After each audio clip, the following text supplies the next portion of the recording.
Clip number 357 انشاءاللہ عز و جل اس کلپ میں سورہ اعراف کی آیت نمبر 86 سے 88 تک کی تلاوت، ترجمہ اور تفسیر قرآن صراط الجنان سنیں گے۔ بسم اللہ الرحمن الرحیم، اللہ کے نام سے شروع جو نہایت مہربان رحمت والا ہے۔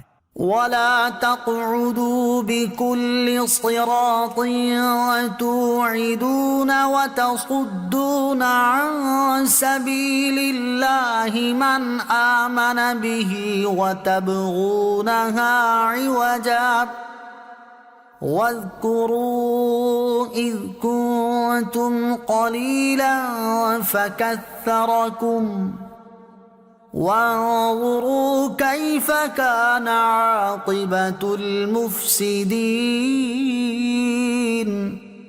ترجمہ: اور ہر راستے پر یوں نہ بیٹھو کہ راہگیروں کو ڈراؤ اور اللہ کے راستے سے ایمان لانے والوں کو روکو، اور تم اس میں ٹیڑھا پن تلاش کرو اور یاد کرو جب تم تھوڑے تھے تو اس نے تمہاری تعداد میں اضافہ کر دیا، اور دیکھو فسادیوں کا کیسا انجام ہوا۔ وَلَا تَقْعُدُوا بِكُلِّ صِرَاطٍ، اور ہر راستے پر یوں نہ بیٹھو۔ یہ لوگ مدین کے راستوں پر بیٹھ جاتے تھے اور ہر راگیر سے کہتے تھے کہ مدین شہر میں ایک جادوگر ہے۔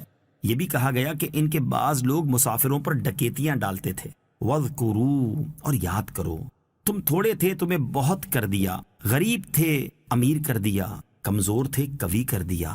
ان نعمتوں کا تقاضا ہے کہ تم اس کا شکریہ ادا کرو کہ مجھ پر ایمان لاؤ۔ وانظروا، اور دیکھو، یعنی پچھلی امتوں کے احوال اور گزرے ہوئے زمانوں میں سرکشی کرنے والوں کے انجام و معال عبرت کی نگاہ سے دیکھو اور سوچو۔ ظاہر یہ ہے کہ یہ کلام بھی حضرت شعیب علیہ السلام کا ہے۔ آپ اپنی قوم سے فرما رہے ہیں کہ اپنے سے پہلی امتوں کے تاریخی حالات معلوم کرنا، قوم کے بننے بگڑنے سے عبرت پکڑنا حکم الہی ہے۔ ایسے ہی بزرگان دین کی سوانح عمریاں اور خصوصاً حضور اقدس صلی اللہ علیہ وسلم کی سیرت طیبہ کا مطالعہ بہترین عبادت ہے۔ اس سے تقوی، رب عز و جل کا خوف اور عبادت کا ذوق پیدا ہوتا ہے۔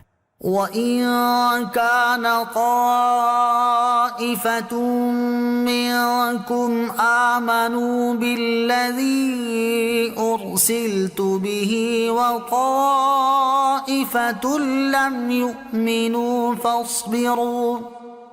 فاصبروا حتى يحكم الله بيننا وهو خير الحاكمين۔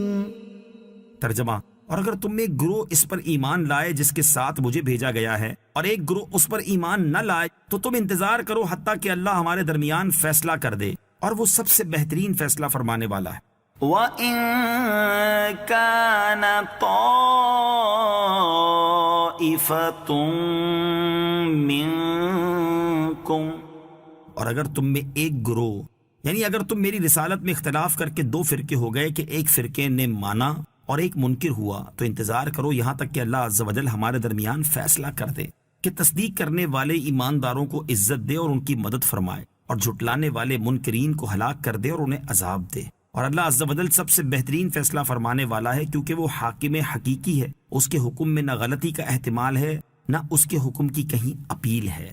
قال الملأ الذين استكبروا من قومه لنخرجنك يا شعيب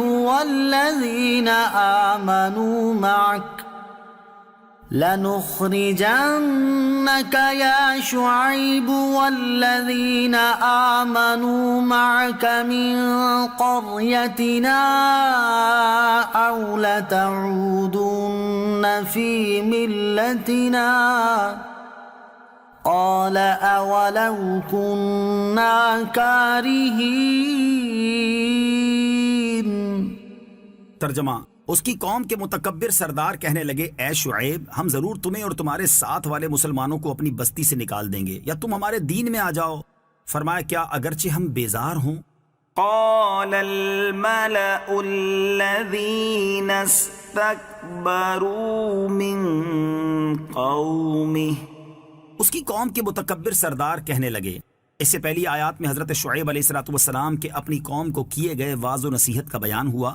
آپ علیہ السلام کا واعظ و نصیحت سن کر آپ کی قوم کے وہ سردار جنہوں نے اللہ عز و جل اور اس کے رسول صلی اللہ تعالی علیہ وسلم پر ایمان لانے اور پیروی کرنے سے تکبر کیا تھا، ان کے جواب کا ذکر اس آیت میں فرمایا گیا ہے۔ چنانچہ فرمایا گیا کہ حضرت شعیب علیہ السلام کی قوم کے متکبر سردار ان کی نصیحتیں سن کر کہنے لگے، اے شعیب، ہم قسم کھاتے ہیں کہ ہم ضرور تمہیں اور تمہارے ساتھ ایمان والوں کو اپنی بستی سے نکال دیں گے۔